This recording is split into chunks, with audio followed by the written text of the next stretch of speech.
ওমানের রাজধানী মাসকাটে দেখা গেল ব্যতিক্রমী এক দৃশ্য।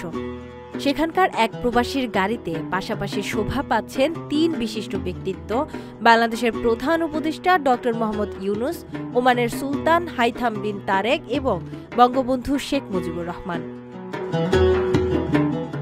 সামাজিক যোগাযোগ মাধ্যমে ছড়িয়ে পড়া ছবিটি মুহূর্তেই দৃষ্টি কাড়ে বিশ্বজুড়ে থাকা ওমান প্রবাসী বাংলাদেশিদের।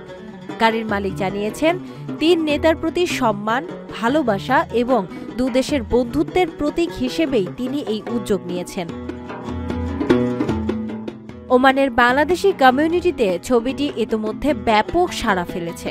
অনেকেই বলছেন, এটি শুধু একটি ছবি নয়, বরং বাংলাদেশের ইতিহাস, নেতৃত্ব এবং ওমানের প্রতি কৃতজ্ঞতার এক মানবিক প্রকাশ।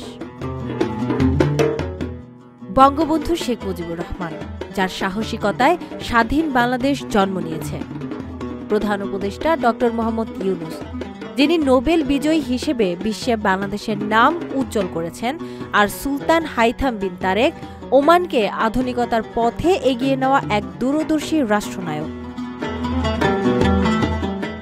দূরপ্রবাসে থেকেও নিজেদের শেকড়, ইতিহাস এবং সম্মানকে যে এভাবেও ধারণ করা যায়, ওমানের বাংলাদেশি প্রবাসীর সেই উদ্যোগ আজ দেশ বিদেশের মানুষের হৃদয়ে জায়গা করে নিয়েছে।